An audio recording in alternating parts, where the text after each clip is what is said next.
Hello my dear students, good morning and जय Shri Krishna. Once more welcome to S V academy branch Neemuch. एक बार फिर से आप सभी का इस संस्था में स्वागत है।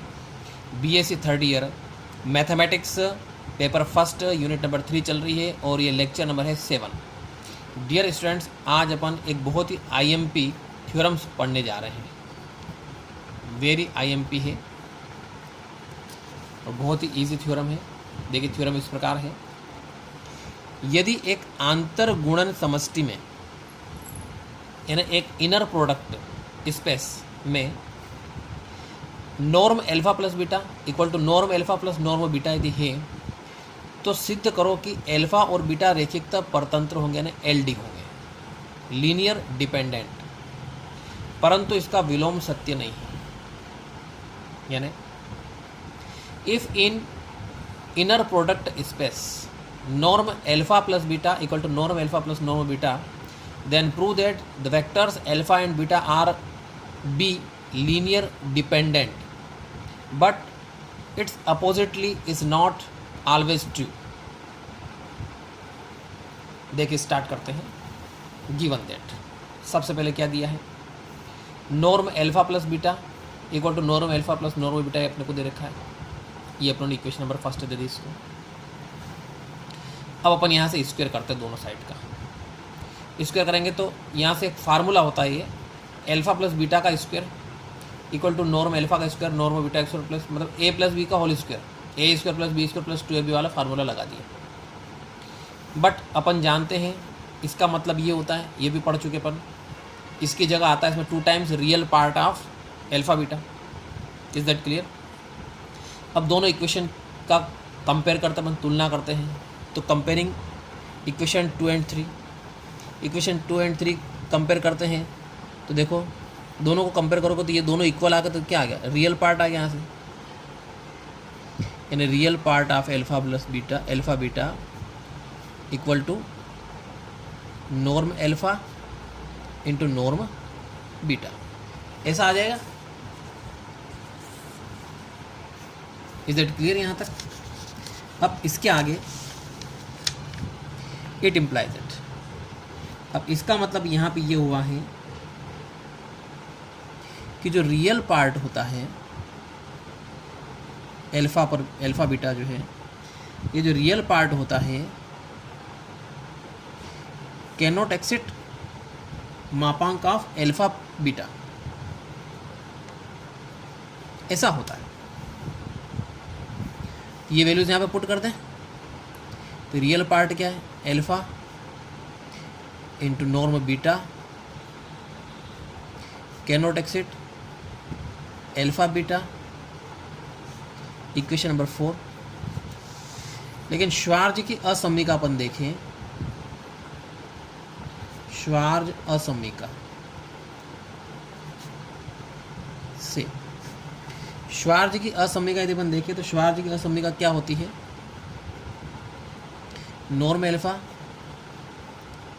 Norm beta greater than equal मापांक ऑफ अल्फा बीटा, इक्वेशन 5। वापस इक्वेशन 4 एंड 5 देखो। इक्वेशन 4 के अकॉर्डिंग ये जो साइड है इससे लेस देन है, वापस ये बता रहा है ये साइड इस ग्रेटर देन है। अब दोनों एक दूसरे के अपोजिट बता रहे हैं, ये बता रहा है कि इससे छोटा है, ये बता रहा है इससे बड़ा है, इसका मतलब दोनों इक्वल हो गए। ठीक, तो फ्रॉम इक्वेशन 4 एंड 5 दोनों चीज़ें इक्वल हो जाएगी। ठीक है, अब दोनों चीज़ें इक्वल हो जाएगी, इसका मतलब क्या होगा, नॉर्म अल्फा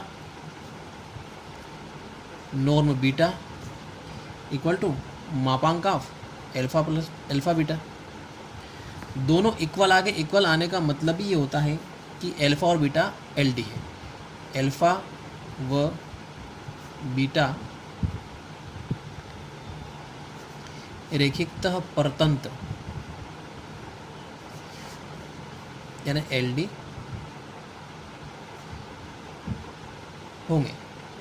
ठीक, यानी it means alpha and beta are linear dependent या will be linear dependent. Is that clear?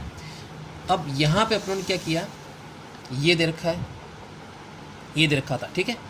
यहाँ से स्टार्ट किया और अपनों ने प्रूव कर दिया कि अल्फा और बीटा क्या लीनियर डिपेंडेंट है। अब इसका अपोजिट लेंगे, दो वेक्टर लेंगे अल्फा और बीटा लीनियर डिपेंडेंट, और प्रूव करेंगे कि ये पॉसिबल नहीं है, यानी इसका अपोजिट संभव नहीं है। देखिए अपोजिट स्टार्ट करते हैं ये इस प्रकार से। हम एक एग्जाम्पल लेते हैं, उसकी सहायता से दिखाएंगे कि उपरोक्त कथन का विलोम सत्य नहीं है।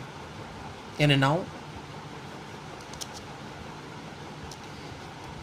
कंसिडर एन एग्जाम्पल, या with the help of an example we show that the above statement is not always true. Is that clear? इस टाइप से लिखेंगे, now with the help of a example we show that above statement is not always true। माना दो vector माने, alpha vector मान लिया अपने -1 0 1, beta vector मान लिया 3 0 -3।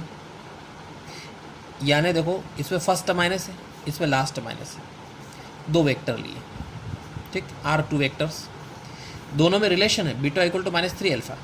कैसे? इसमें -3 से मल्टीप्लाई कर दो, ये निकल जाएगा, -3 से आप इसमें मल्टीप्लाई करोगे तो ये वाला आ जाएगा। यानी अल्फा और बीटा में कुछ रिलेशन है, रिलेशन है मतलब परतंत्र है, लीनियर डिपेंडेंट है। यानी दो वेक्टर्स, जब दो वेक्टर्स में कुछ भी रिलेशन होता है इसका मतलब वो लीनियर डिपेंडेंट है। Is that clear? तो यहाँ पे अपने दो वेक्टर्स लिए हैं और ये किस प्रकार से लिए हैं? लीनियर डिपेंडेंट है। अब अपन देखेंगे कि ये चीज़ इसमें आती है या नहीं आती है। क्लियर? देखिए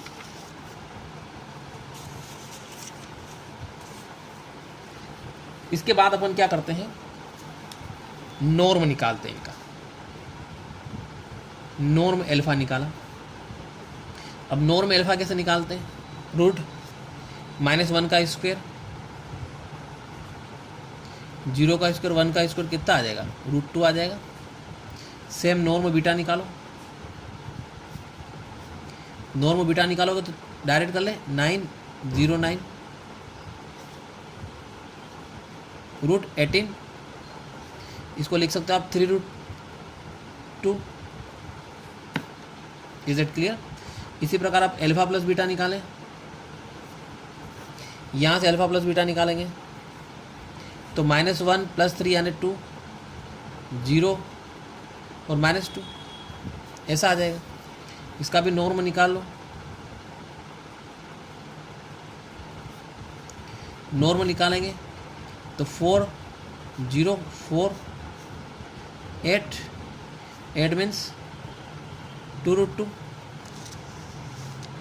ठीक,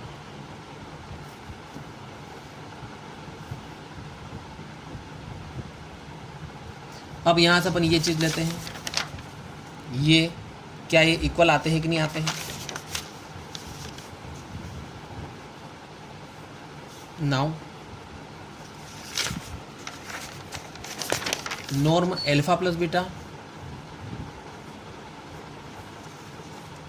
equal to norm alpha norm beta, values put up करते हैं।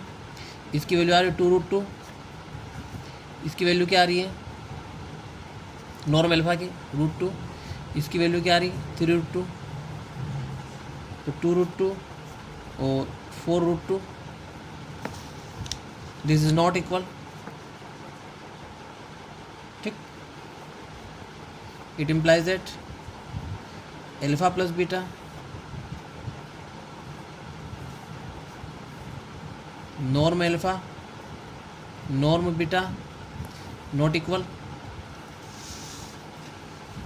अतः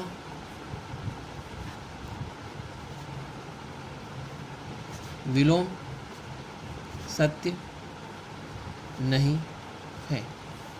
क्लियर? ये आपके प्रूव हो गया। Clear? So it is clear that the oppositely statement is not true. आपको वीडियो कैसा लगा कमेंट जरूर करिए एंड थैंक्स।